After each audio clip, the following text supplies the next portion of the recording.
Good day and welcome to the next big thing. And in this episode, we are going to meet with Dr. Harry Somaraju. He's an author, a researcher, and a personal transformation facilitator. He wears many hats. He's an avid meditator, a devoted practitioner of heart rate variability biofeedback, also known as HRVB. But in this episode, we're going to talk about his latest book that has everyone excited. Anxiety to Amazing in 60 Days. It's a wonderful book on enduring happiness and focuses on the holistic approach to sustain happiness in 60 days framework, also known as the #60 framework. Now, we're delighted to inform that after the recording of this podcast episode, Dr. Harry Somaraju was bestowed upon with the prestigious Literary Titan Book Award. What an honor. I hope you enjoyed this podcast. Hello and welcome to the next big thing wherever you are. Welcome to the show that seeks to inspire, that seeks to empower, that seeks to educate. And helping me in that mission every episode is a wonderful guest who shares their life story, their projects, and inspires each one of us. And this week is no different. Joining me today is a very special guest. He's an author, researcher, and personal transformation facilitator. For nearly a quarter of a century, he's been an avid meditator and a devoted practitioner of HRVB, also known as heart rate variability biofeedback. Now, he spent a number of decades in sales, management, business, across pharmaceuticals, mortgages, real estate, and his wonderful lifelong journey and interest in psychology, in mindfulness, has led to a very successful and wonderful book called Anxiety to Amazing in 60 Days. We're going to spend this podcast talking about this wonderful book and the story behind it. So please join me in welcoming Dr. Harry Somaraju. Harry, welcome to the podcast. How are you doing? Thank you, Sriram. I feel wonderful as I do most of the time, and thanks for having me on your podcast. We'll have some fun. Yeah, I'm ready for it. Absolutely. I love when you said, I feel wonderful like I do always. So that's a great statement. I'm sure that's very aspirational for a number of us who seemingly seem to spend life fighting battles and wars and uphill struggles and trials and tribulations, all in the search of the H word, happiness, which we will talk about. And I'm sure it'll be very interesting to get your views on that. So before we get into it, there is a little tradition that we do on the next big thing. And that is, I'm sorry if I'm throwing you a little bit in the deep end here, that the guest comes on the show and shares two things about themselves. One is fact and one is fiction. I don't know which one's which. And I then go out on a limb to guess and make an educated guess. So are you ready to share two things about yourself? One you've made up, one is true. Okay.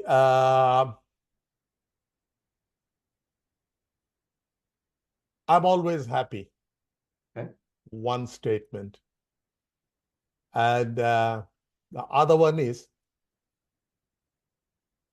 I've been a great cricketer. Wow. Okay. So here's the thing. You've thrown a googly at me because I've seen you play cricket, very wonderful cricket with a lot of fervor and passion. And I don't remember seeing anything else but happiness on your face when you're on the cricket field. So both statements somehow ring true to me. But because we're talking about the book and because you've spent so many years understanding emotional regulation, and not just in theory, you're a practitioner of it, I'm going to go with you're always happy as the fact. Okay. So, and as a cricketer is not a fact? Well, I'll go with lesser of a fact. Let's put it that way. Fair enough.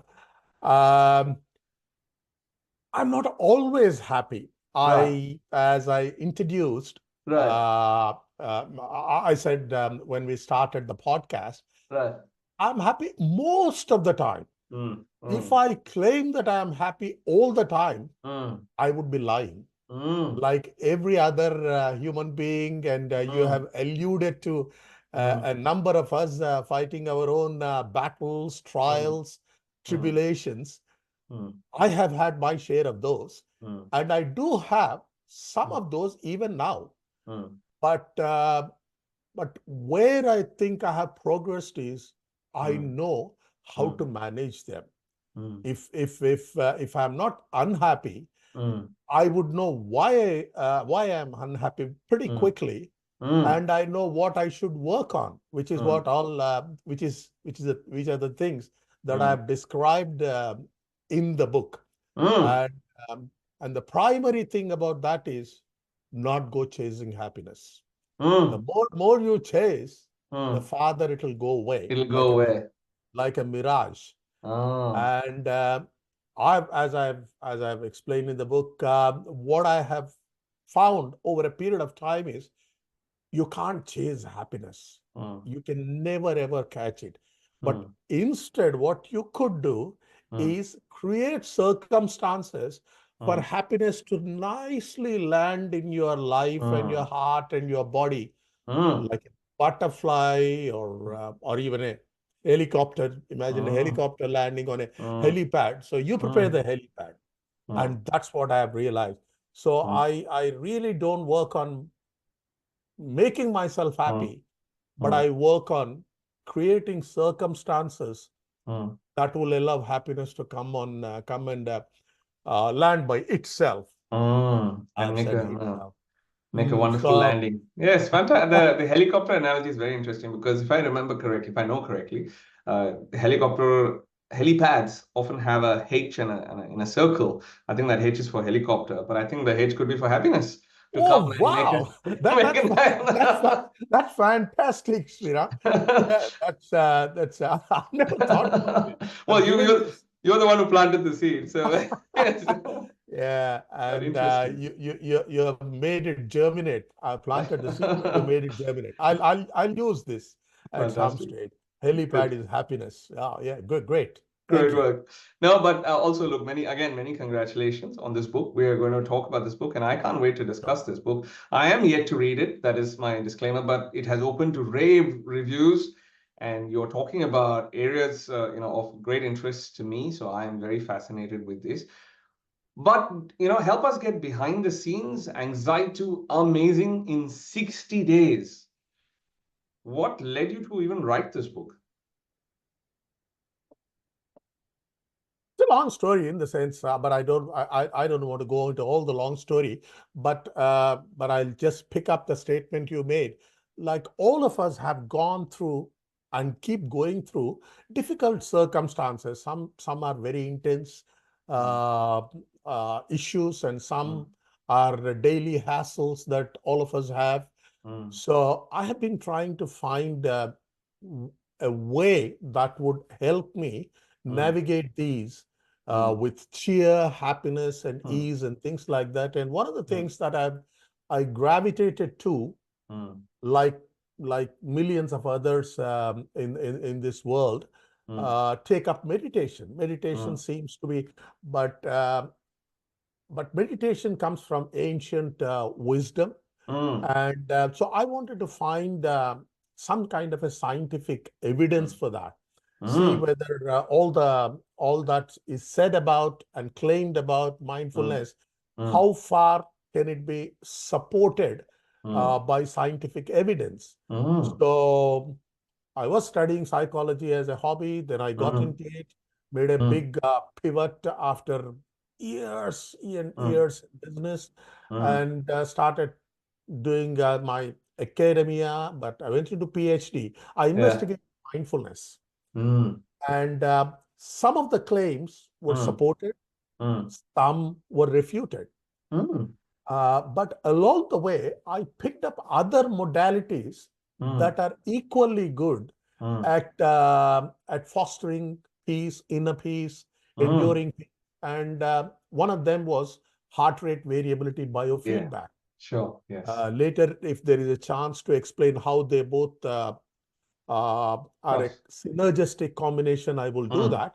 But I mm, investigated that as well. And mm, also another modality called positive neuroplasticity.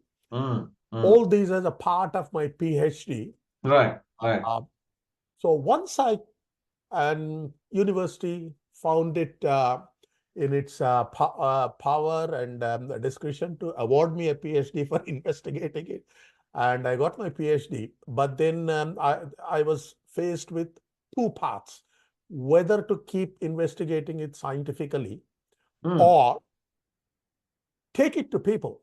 Like mm, here are two extremely well validated protocols mm, with tomes of scientific evidence. mm, And so I thought, let me take it directly to people mm, because I practiced this and it mm, works tremendously for me mm, and worked tremendously for me mm, and a few people I know and I'm related to.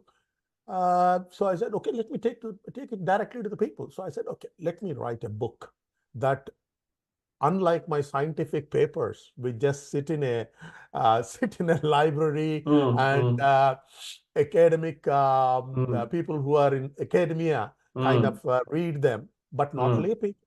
So I said, mm. this book has to come out. It is meant for lay people. So this is a long answer to why I wrote the book. To bring a wonderful protocol. I think this is extremely beneficial.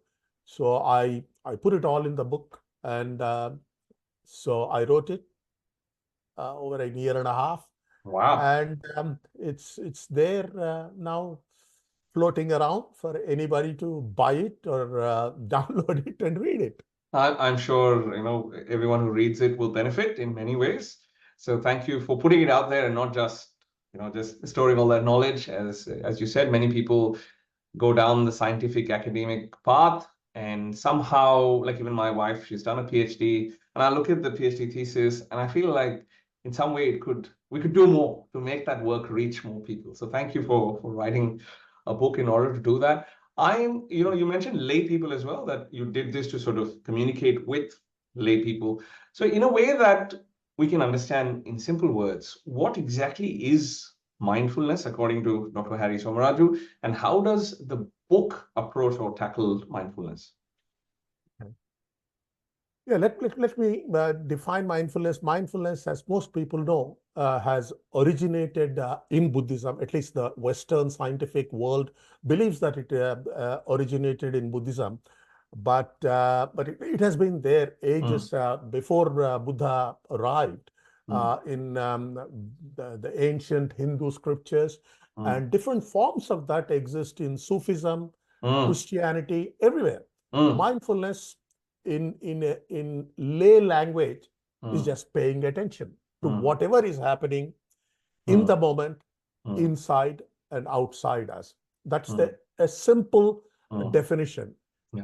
And this was extracted out of Buddhism and brought into Western psychological world Mm, by Dr. Kabat-Zinn mm, in 89. mm, He wanted to treat patients who were suffering from chronic pain, cancer patients suffering from chronic pain, mm, and nothing was working for them. So mm, he said, why not? Why don't you let me try this? And mm, he introduced mm, mindfulness in the form of mindfulness-based stress reduction. mm, Stress in psychological sense, stress mm, in a physical sense as well. But he actually got mindfulness.